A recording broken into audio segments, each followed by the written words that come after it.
The refrigerator had been empty for 3 days. Not almost empty. Not we need to go shopping. Empty. Marte Lindgren was 13 years old. She stood in the kitchen at 6:47 a.m., looking at the bare shelves. A single jar of mustard, a box of baking soda, nothing else. Her younger brothers were still asleep. Kiran was 10. Emil was 7. They would wake up soon and they would be hungry. Their father was in his bedroom. The door was closed. It had been closed since yesterday afternoon. Marte could hear him through the wall. He was laughing at something on his phone, typing, laughing again. She hadn't heard him laugh like that since before their mother died, 2 years ago. Marte opened the cupboard above the sink. Empty. Opened the one beside it, a can of black beans that had been there for months. She didn't know how to cook black beans. She opened the drawer where they kept cash for emergencies. The envelope was there. She opened it. Empty. There had been $200 in that envelope 3 weeks ago. Her father had told her it was for emergencies only, that she should never touch it. She hadn't touched it. Someone had. Before I tell you what happened to Marte and her brothers, this channel tells real-style stories about scams that destroy families. If you find this valuable, subscribing takes a second and helps keep these stories coming. Alright, let me tell you about Marte's father, a man named Joren Lindgren, and the woman who made him forget he had children. Joren Lindgren was 44 years old when his wife Petra died. Brain aneurysm. No warning. She was folding laundry on a Sunday afternoon, and then she wasn't. Marte found her. 11 years old, and she found her mother on the floor of the laundry room, still holding one of Emil's tiny socks. She didn't scream. She didn't cry. Not at first. She walked to the living room where her father was watching football. She stood in the doorway until he looked up. She said something was wrong with Mommy. Her voice was calm. Too calm. The calmness of a child whose brain has not yet processed what her eyes have seen. Joren found Petra on the laundry room floor. He called 911. He tried CPR. He screamed her name. Marte stood in the doorway and watched. She still held one of Emil's socks in her hand. She had picked it up without realizing. The paramedics arrived. They worked on Petra for 20 minutes, but she was already gone. She had been gone before Marte walked into that room. The funeral was on a Thursday. It rained. Joren stood at the grave with his 3 children and tried to understand how the world could continue existing when Petra was no longer in it. Marte held Emil's hand. The boy was 5 years old and didn't understand why Mommy was in a box, why they were putting the box in the ground, why everyone was crying. Kiran stood slightly apart from the family, 8 years old, with his fists clenched at his sides. He wasn't crying. He was angry. He didn't know why he was angry, but he could feel it burning in his chest. People said things, the usual things. She's in a better place. She's watching over you. Time heals. Joren heard none of it. He was staring at the coffin being lowered into the ground and thinking about the laundry. Petra had been folding laundry. Such an ordinary thing. How could someone die while doing something so ordinary? The months that followed were a blur. Joren worked as an electrician, residential jobs mostly. Good money, flexible hours. He had always been able to manage a schedule around the kids' needs because Petra handled everything else. The school runs, the doctor's appointments, the birthday parties, the permission slips, the lunches, the dinners, the homework, the bedtimes, the nightmares, the scraped knees, the arguments about screen time. Petra had done all of it. Joren hadn't realized how much until she was gone. The first year was survival. He learned to cook. Badly. Burnt pasta. Undercooked chicken. Once he gave all 3 kids food poisoning from a casserole that sat out too long. He learned to braid Marte's hair. badly, lopsided braids that her classmates laughed at until she started doing her own hair. He learned which forms had to be signed and which could be ignored. He learned that Emil still wet the bed when he was stressed, and that Giran had been getting bullied at school for 6 months and never told anyone. He learned that grief in children looks different than grief in adults. Marte became quiet, helpful, too helpful. She started doing laundry at 11 years old because no one else was doing it. She stood in the laundry room, the same room where she had found her mother, and folded clothes the way Petra had taught her. She didn't cry, she just folded. One shirt at a time, one sock at a time, one day at a time. Giran became angry. He threw things. He screamed at his siblings. He told his father he hated him at least once a week.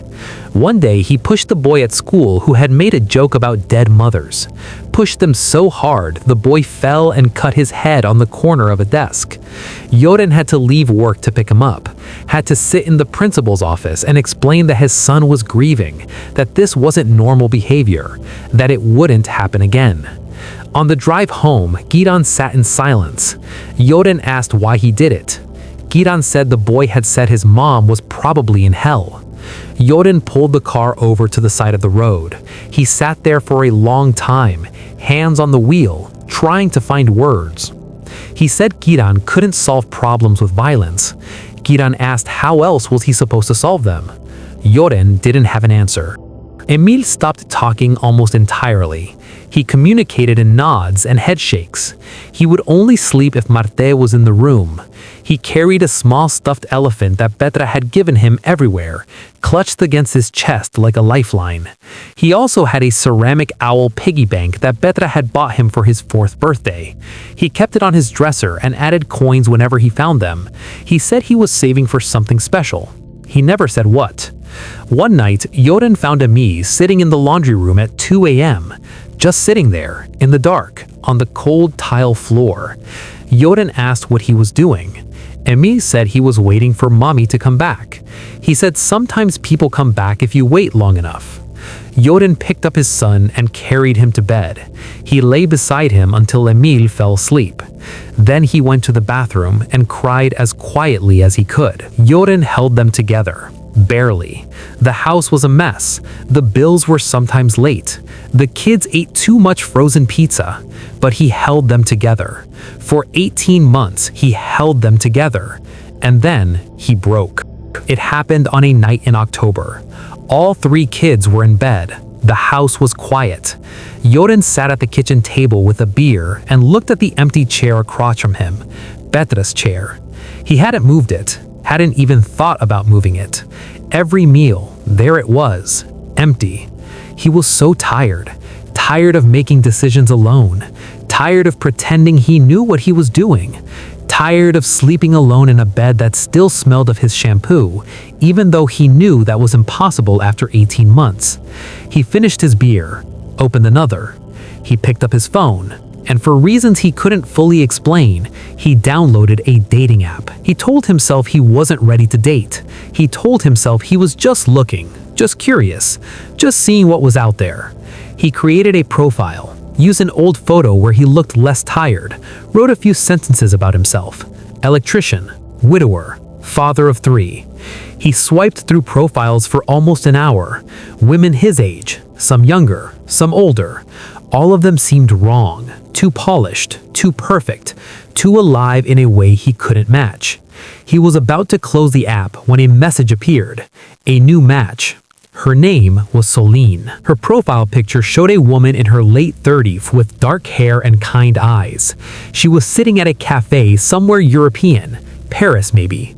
She was smiling, but not in a performative way. It looked like someone had caught her mid-laugh. Her bio was simple. Pediatric nurse, loved to travel, looking for something real. A pediatric nurse, someone who worked with children. Joren felt something stir in his chest. He looked at the match notification for a long time. Then he sent the message. Joren said he wasn't sure how this worked, that he hadn't done this ever actually, and that he was married for 16 years. He stared at the words. They looked pathetic. He almost deleted them. 3 dots appeared. She was typing. Soline replied saying that made two of us, that her last relationship ended badly, and she was just now starting to put herself out there again. She asked if it was terrifying. Jorn said terrifying was the right word. Soline asked if she could ask what happened with his marriage.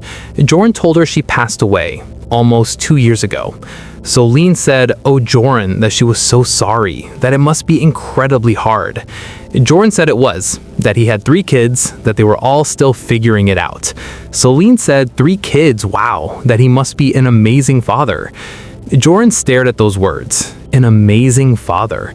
No one had said that to him in almost 2 years. They talked for 3 hours that first night. Soline asked about Petra, about how they met, about what she was like. She didn't shy away from the grief. She leaned into it. She asked what Petra's laugh sounded like, what her favorite meal was, what she did when she was stressed. Jorn found himself talking about things he hadn't talked about since the funeral. The way Petra always burnt toast but insisted on making it anyway. The way she sang off key in the shower and didn't care who heard. The way she could calm Emil with a single look when no one else could reach him. Soline listened. She said Petra sounded like an extraordinary woman. She said Jorn must miss her terribly. She said she wished she could take some of that pain away. She told him about her own losses. Her father had died when she was young, heart attack at 42. She understood what it was like to grow up with absence, to have a hole in your life where a person used to be. She said she had spent years looking for something to fill that void. She said she was still looking. Jorn felt something shift in his chest.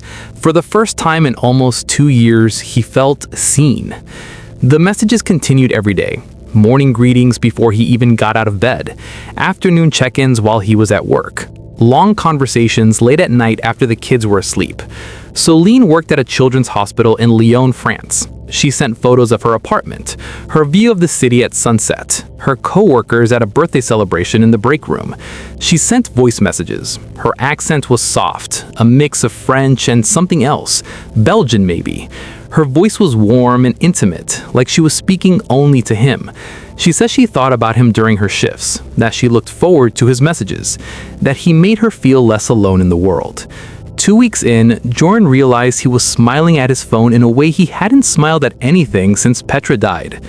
His brother Mikko noticed. Mikko lived 2 towns over. He stopped by every few weeks to check on Jorn and the kids, brought groceries sometimes, played video games with Kieran, let Emil show him the same picture book over and over without complaint.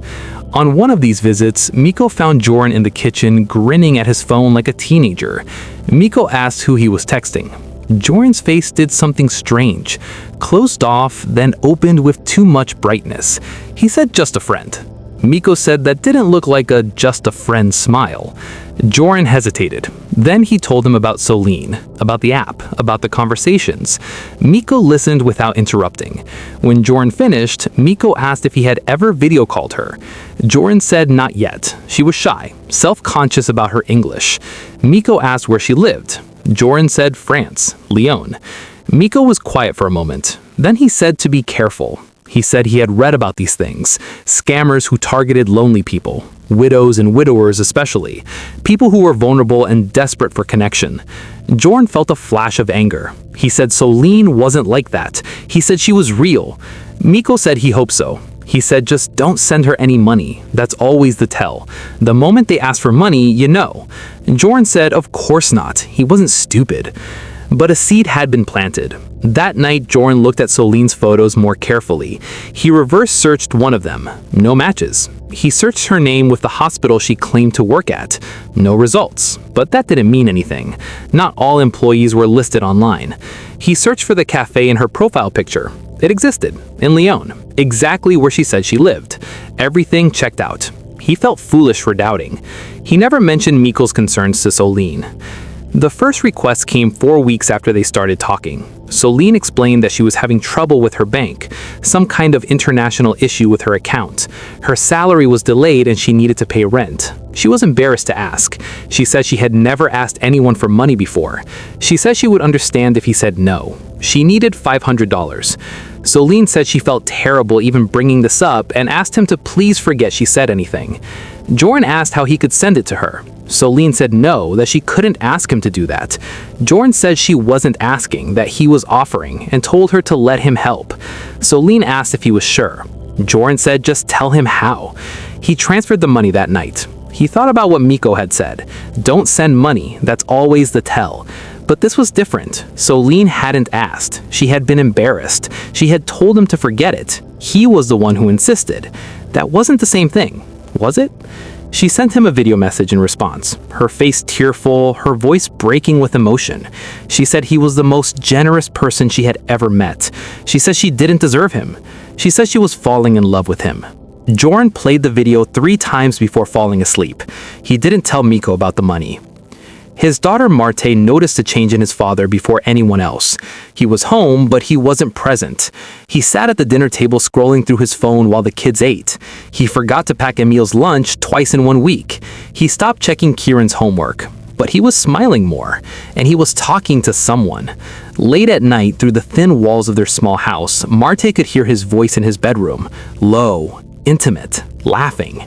She started listening, not eavesdropping exactly, just paying attention. She heard him say Soline one night, and I miss you too, and soon, I promise. One morning, she asked who he was talking to. Jorn's face did something strange, closed off, then opened with too much brightness. He said it was just a friend. Marte said she didn't know he had friends in other time zones. Jorn looked at her sharply. He asked what that was supposed to mean. Marte said nothing. She picked up her backpack and went to wait for the bus. Jorn watched her go. He didn't ask how she knew about the time zones, and she didn't tell him she had already started Googling. That afternoon, while her father was at work and her brothers were at a friend's house, Marte sat at the family computer. She had heard the name Soline. She had heard her father mention Leon. She typed romance scam warning signs into the search engine. The results filled the screen. Never met in person. Always has excuses for not video calling. Claims to be in another country. Constant financial emergencies. Love bombing early in the relationship. Too good to be true. Marte read for 2 hours. She did not print anything, save anything, but she remembered everything. The money request continued. $700 for a medical emergency. A colleague was sick and Soline had covered her shift, but needed to pay for medication up front. $1,200 for a travel document issue. Something about her visa. Bureaucratic nonsense that required fees she hadn't expected. $2,000 for an opportunity. Her hospital was sending her to a conference in America. She would be in the country, close to him, close enough to finally meet, but she needed to pay for her own travel expenses first. Soline explained that the hospital would reimburse her eventually, but she needed to pay up front, and her accounts were still frozen from the earlier issue. Jorn asked how much. Soline said $2,000, but that it was too much, that she couldn't keep asking him. Jorn says she wasn't asking, that he wanted to do this, that he wanted to see her. Soline said she wanted to see him too, more than anything in the world. Jorn took out a cash advance on his credit card. He'd never done that before. The interest rate was 23%. He didn't care. Soline said she couldn't wait to finally hold him. Jorn said he had been dreaming about it every night. Soline said when she got there, she didn't want to stay in a hotel, that she wanted to stay with him, with the kids, that she wanted to meet them and become a part of their lives. Jorn asked if they knew about her. Jorn said not yet, that he wanted to wait until it was real, until she was here in person. Soline said it was real, that this was the most real thing she had ever felt in her life. Jorn said he knew, that he felt the same. Soline says she had something to tell him. Jorn asked what it was. Soline says she had started looking at houses in his area for after they met, for their future together. Jorn asked if she wanted to move there. Soline says she wanted to be with him, that she wanted to help raise those kids, that she wanted to be a family. Jorn read that message over and over. A family. She wanted to be a family. For the first time since Petra died, he could imagine a future that wasn't just survival, a future with partnership, with help, with someone to share the weight. He didn't notice that she had never actually video called him. He didn't notice that every crisis required money. He didn't notice that his daughter had started watching him with different eyes. The conference was scheduled for October. Celine sent her flight itinerary. She was arriving on a Thursday, staying for 10 days. She had already put her vacation request at the hospital. Jorn told the kids that weekend. He sat them down at the kitchen table and said he had met someone special, someone who wanted to meet them. Marte's face went blank. Kieran asked if she was going to replace their mom. Emil said nothing. He clutched his stuffed elephant tighter. Jorn said no one could ever replace their mom, but that didn't mean their family couldn't let new people in. Marte asked where he met her. Jorn said online. Marte asked if he had ever video called her. Jorn hesitated. He said Celine was shy, that she preferred voice messages. Marte nodded slowly. She said she needed to tell him something. She said she had looked up romance scam warning signs online. She said everything matched. She said she didn't think Celine was real. Joran's face went hard. He said Marte didn't know what she was talking about. He said Celine was real. He had heard her voice. He had seen her photos. Marte said photos can be stolen from anywhere. Voice messages can be faked or recorded by anyone. Joran said she was 13 years old and didn't understand adult relationships. Marte said she understood that no one asked for money this much unless something is wrong. Joran asked how she knew about the money. Marte said she wasn't blind. She saw him at the ATM. She saw the credit card statements on the kitchen counter when he forgot to hide them. She did the math. Joran was quiet for a long moment. Then he said he appreciated her concern, but she needed to trust him. He said he knew what he was doing. He said once Celine arrived, Marte would see for herself. Marte said okay. She didn't argue anymore, but she didn't believe him either. 3 days before Celine's flight, another crisis. The hospital had revoked her travel authorization. There was a staffing issue. She couldn't leave unless she found someone to cover her shifts. She had found someone, a colleague who was willing, but the colleague wanted compensation for giving up her vacation time, $3,000. Joran's checking account had $1,847. His savings account had $206. His credit cards were nearly maxed, but Celine was so close to being real, so close to walking into his house and meeting his children and becoming part of his family. He couldn't let it fall apart now.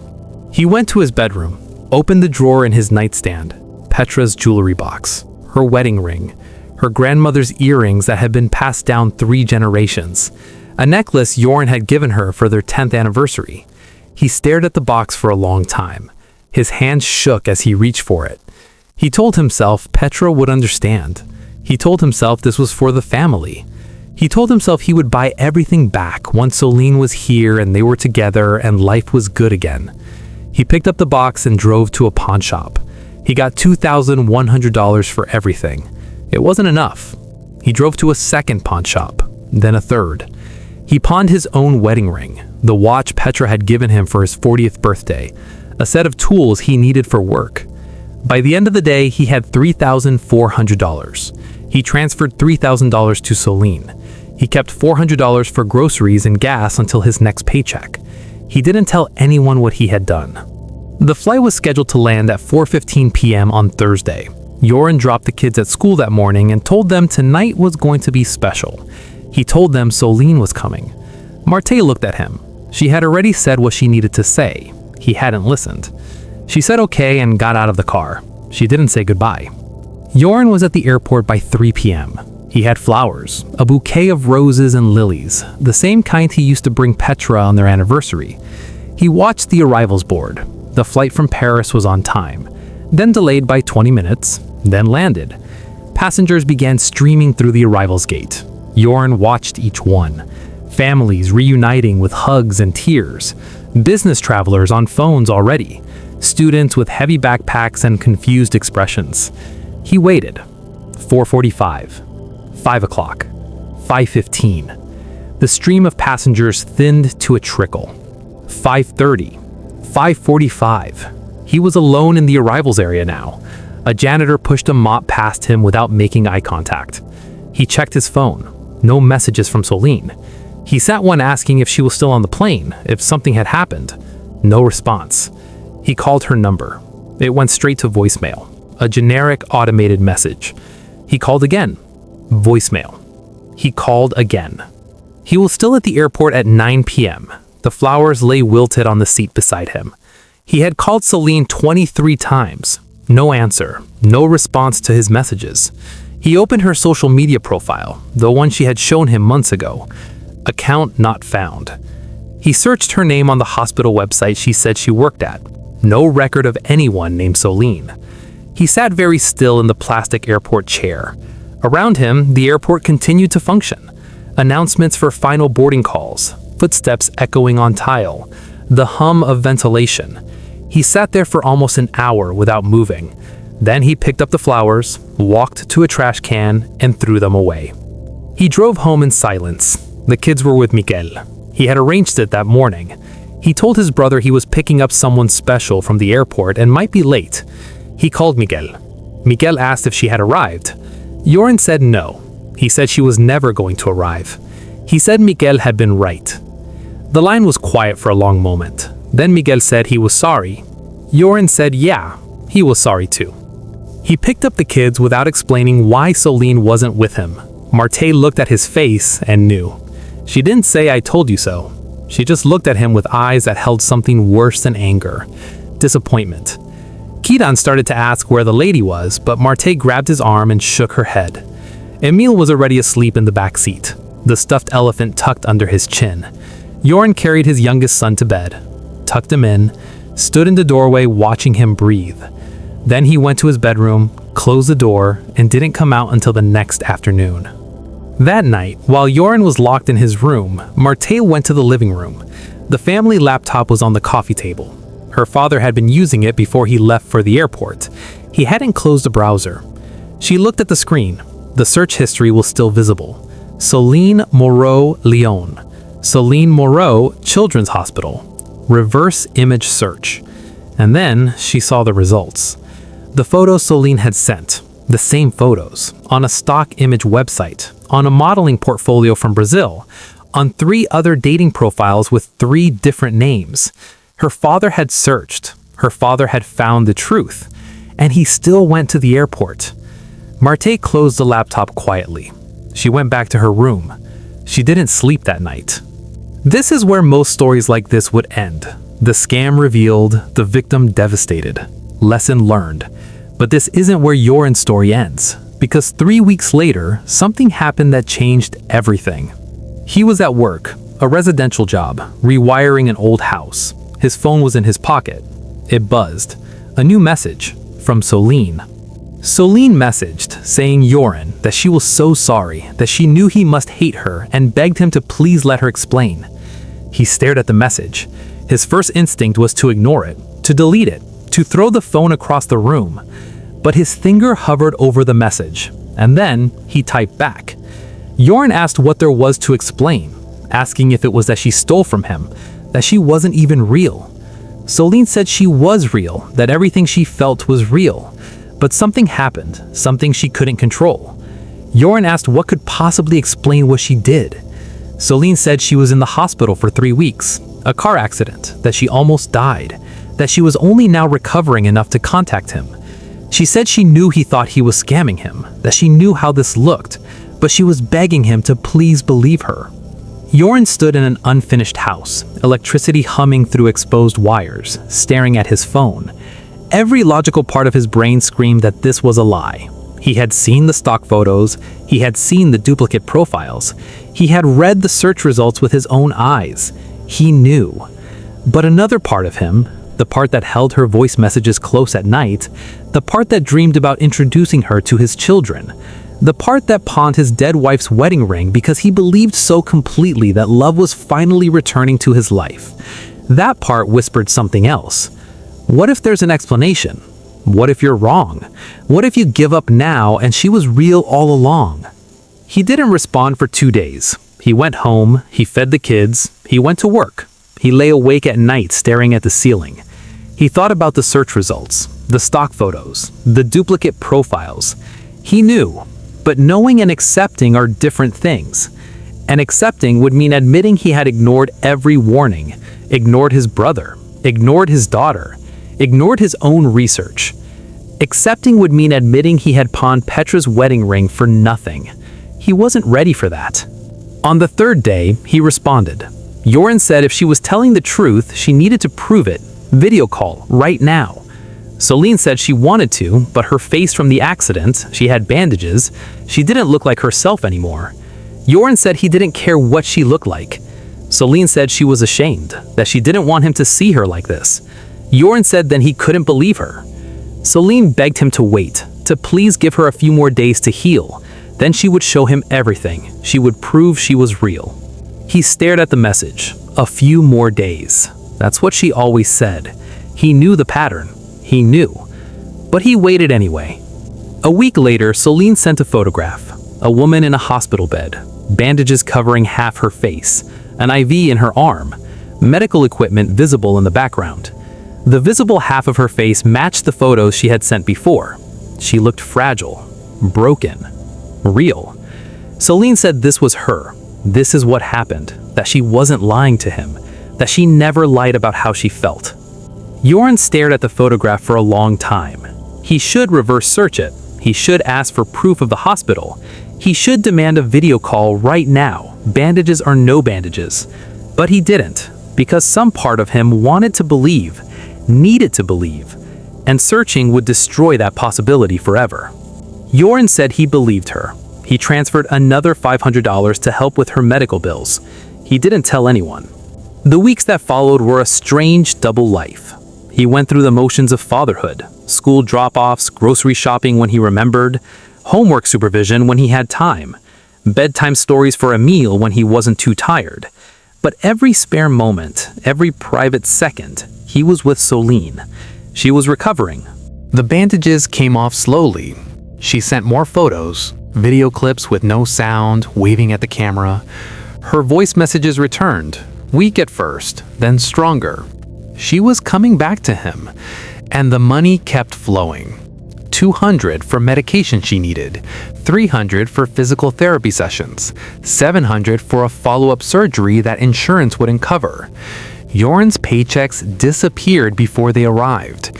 He started taking side jobs, cash work, under the table, anything to keep the money flowing without Miguel noticing the credit card statements. He stopped buying groceries on a regular schedule. The kids adapted because kids always adapt. Marte learned to stretch food further than it should stretch. Gidan learned to take what they needed from the convenience store down the street. Emil learned to ignore the hunger in his stomach. In February, the electricity got shut off. Joran was at work when it happened. The kids came home from school to a dark house. Marte called her father. He didn't answer. She called again. Finally, he picked up. She told him the power was out. He was quiet for a long moment. Then he said he would take care of it. He came home 4 hours later. The power was still off. He made some phone calls, argued with someone about payment plans and late fees. Finally, he gave them a credit card number he must have memorized. The power came back on around midnight. The kids had done their homework by flashlight. Emil had cried because he was scared of the dark. Marte had held him until he fell asleep. The next morning, Marte found her father in the kitchen. She asked how much he owed on the electric bill. He said it wasn't her concern. She said it became her concern when she had to hold her crying brother in the dark for 3 hours. Joran said nothing. Marte asked if he was still sending money to Solen. Joran said that was none of her business. Marte said she was making it her business. She said she had tried to warn him before, months ago. She had told him about the warning signs. She had asked him to stop. He didn't listen then. She said she was asking again. Please stop. Joran looked at his daughter. He saw how tired she was, how old her eyes had become, how much she looked like Petra in that moment. He said he would think about it. Marte said thinking wasn't the same as stopping. He said he knew. She waited. He said nothing else. She went to school. The first time the refrigerator was truly empty was on a Tuesday in March. Marte had come home from school early, a half day. Her father was supposed to pick her up, but he hadn't shown. She walked home alone. 2 miles. When she got there, her father's truck was in the driveway. He was home. She let herself in. The house was quiet. She called out. No answer. She heard his voice through the bedroom door. Low, intimate, laughing. She went to the kitchen to make herself a snack. The refrigerator had nothing but a jar of mustard and milk that had expired a week ago. The cupboards had a can of black beans and half a box of stale cereal. The emergency cash envelope had $7 in it. Marta stood in the kitchen and felt something cold settle in her chest. She had tried. She had warned him. She had asked him to stop. He didn't listen.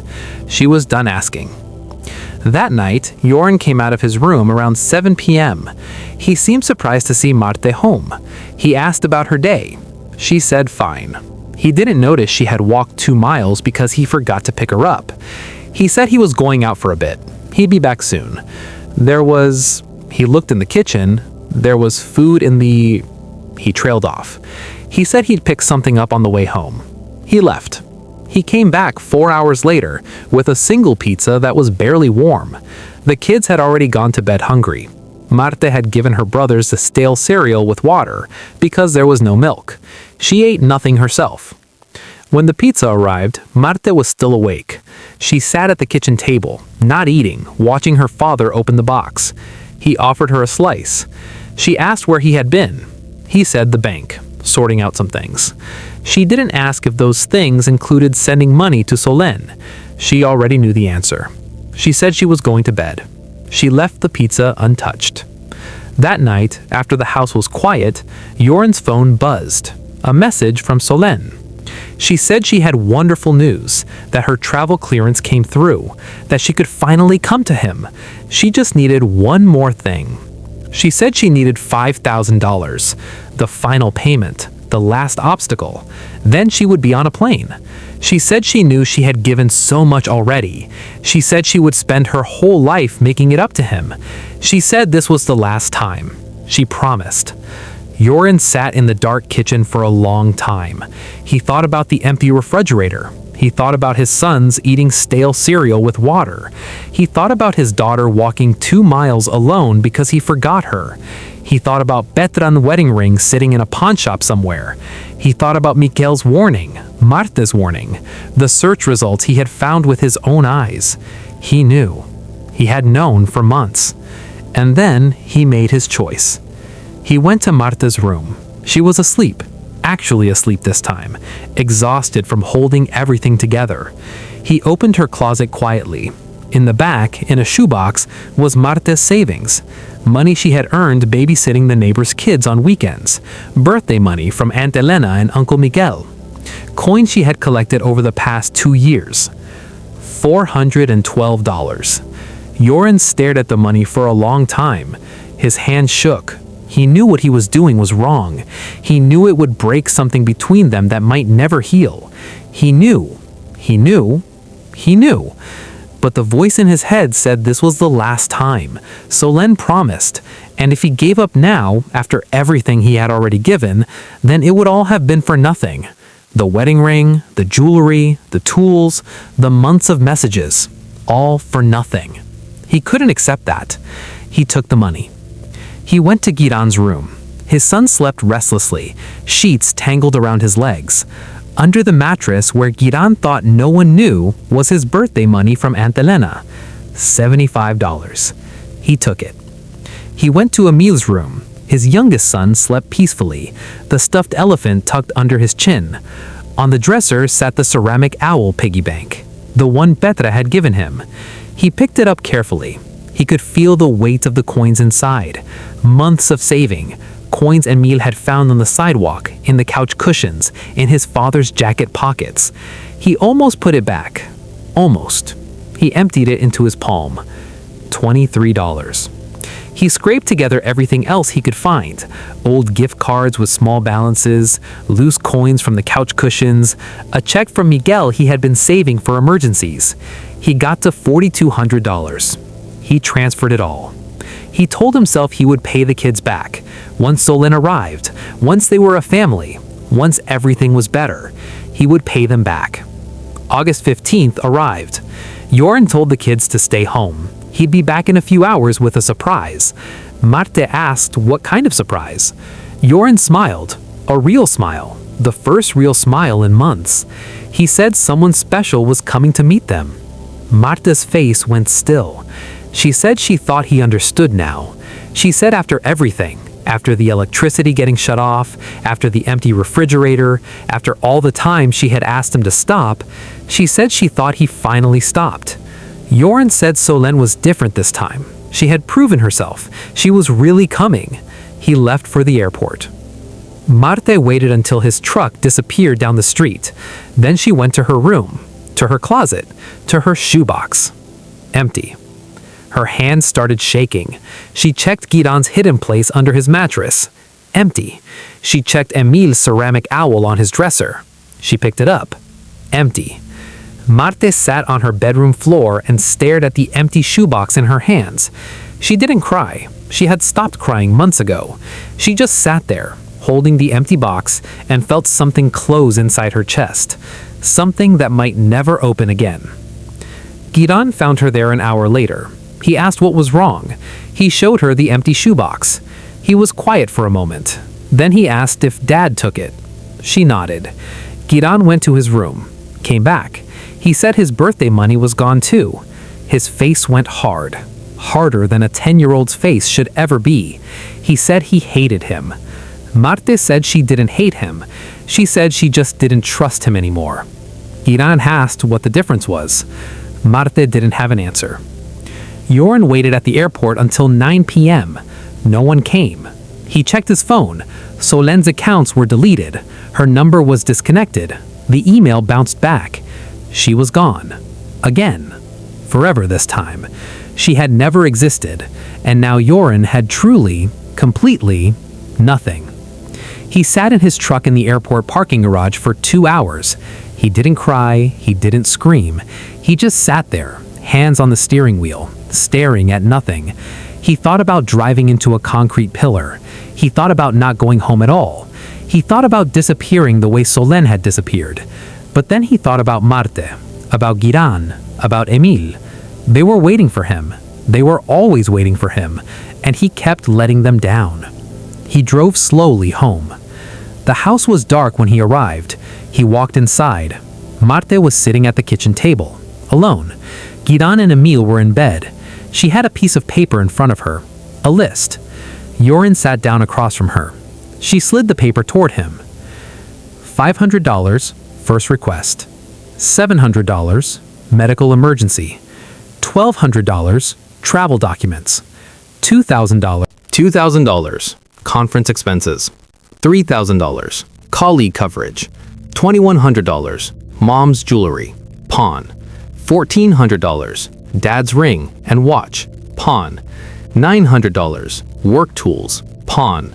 $500, after first airport. $200, medication. $300, physical therapy.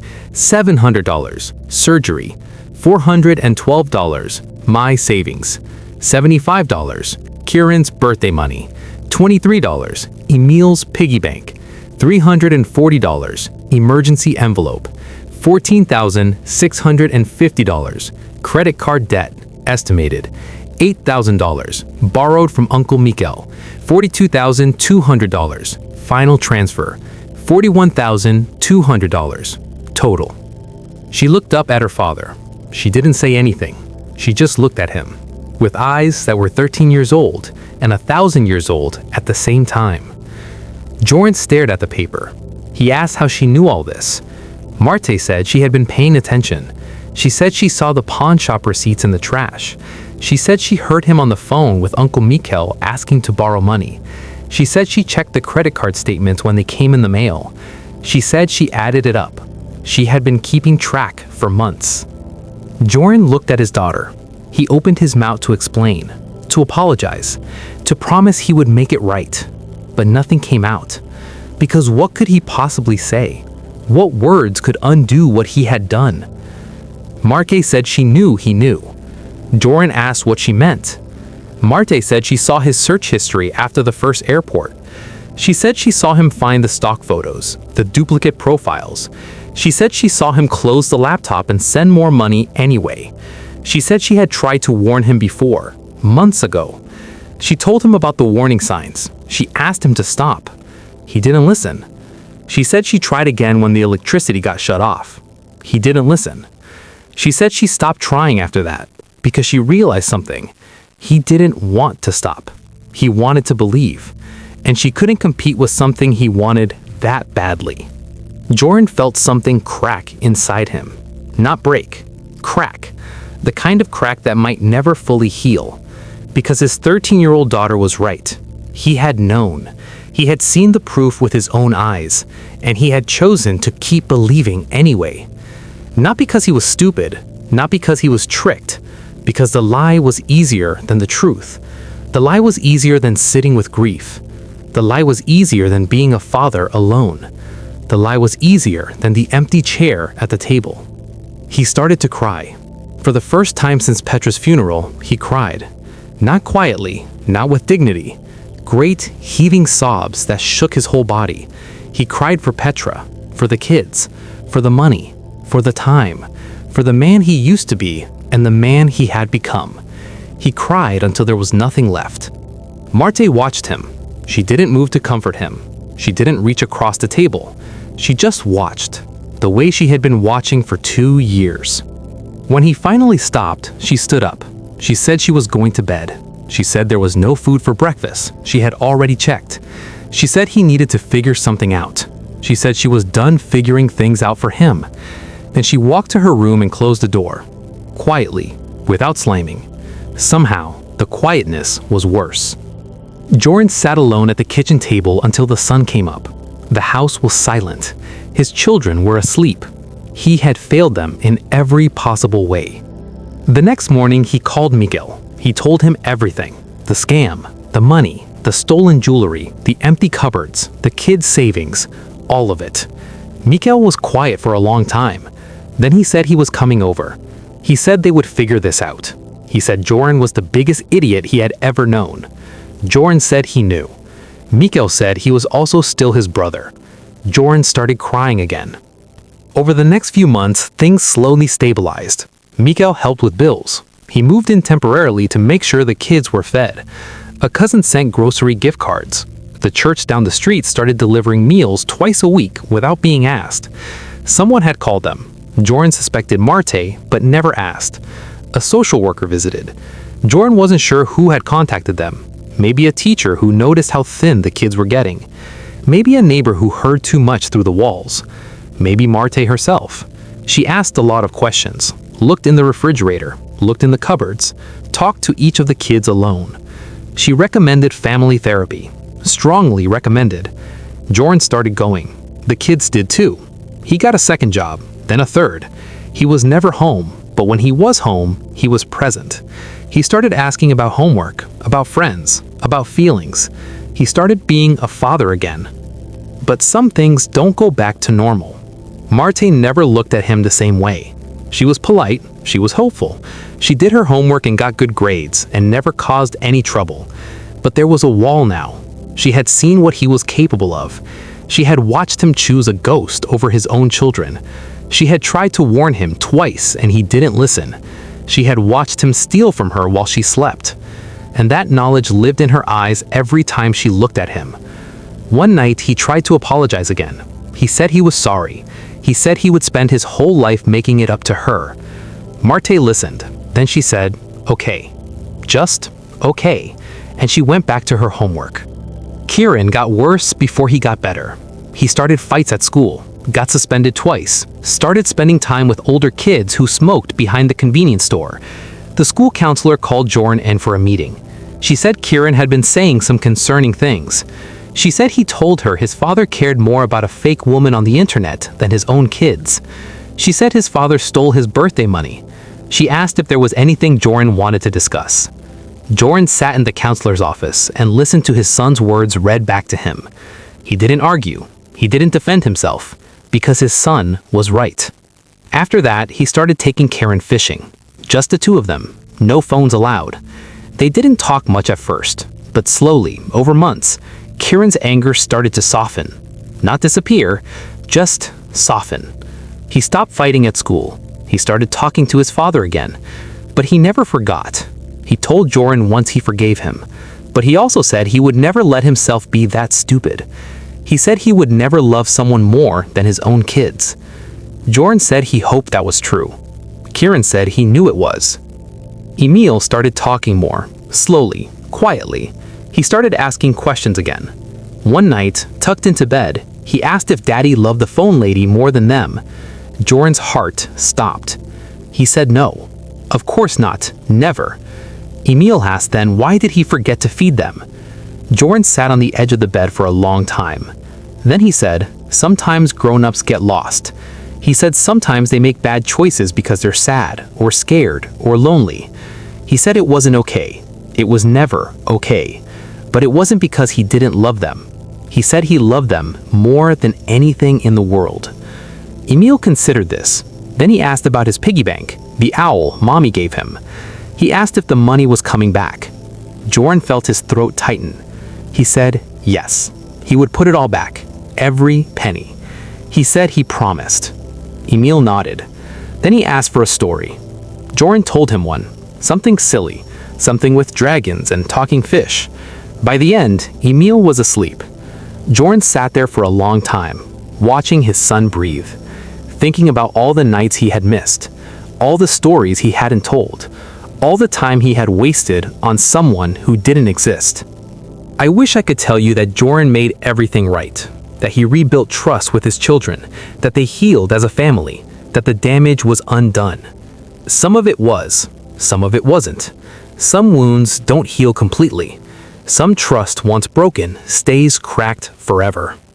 What I know is this. Joran Lindgren lost over $41,000 to someone who didn't exist. But the real loss wasn't the money. The real loss was the months he spent looking at a screen instead of his children. The meals he forgot. The homework he didn't check. The nightmares he didn't soothe. The moment his daughter walked 2 miles home alone because he was too busy messaging a ghost to pick her up. The moment his son's piggy bank, the owl his dead mother gave him, was empty to pay for a fiction. The moments when his daughter tried to warn him and he didn't listen. That's what he lost, and I don't know if he ever fully got it back. The last time I heard about this family, Marte was 16. She wants to be a social worker. She says she wants to help kids who fall through the cracks, kids whose parents are there but not present. Kids who have to grow up too fast because the adult in their lives forgot to be adults. When she talks about her father, she doesn't say anything mean. She just says he got lost for a while. She says grief makes people do strange things. She says she forgives him. But when she says it, her voice is flat, like she's reciting something she learned, not something she feels. Maybe forgiveness will come later. Maybe one day she'll look at her father and see just a man. A flawed man who made terrible choices, but loved her anyway. Maybe one day the wall will come down. Or maybe it won't. Maybe some part of her will always be 13 years old, standing in a kitchen with empty cupboards, listening to her father laugh at his phone. Maybe some part of her will always be checking her shoebox and finding it empty. And here's the question I keep coming back to, the one that won't let me go. Joran knew. He saw the stock photos. He saw the deleted accounts. He saw the pattern.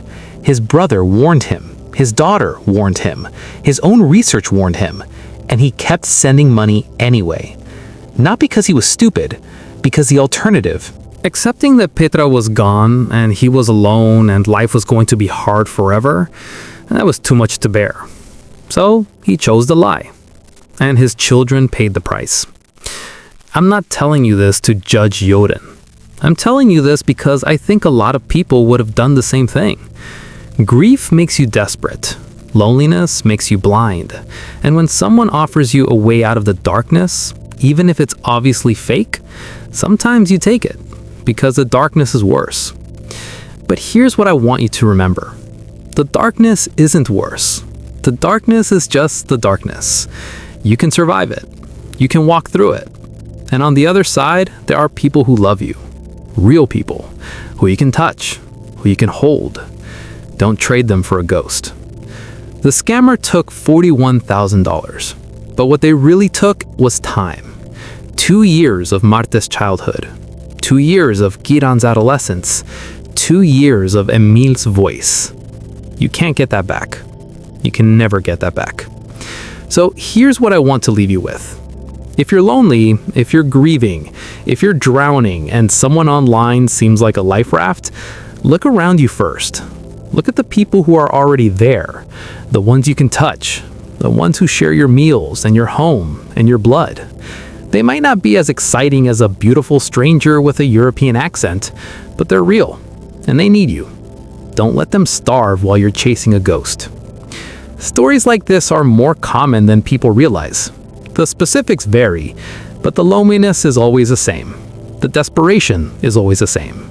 If you've been through something like this, or if you know someone who has, or if this story made you think of something you've been avoiding, you can leave a comment below, or send it privately to the email in the description.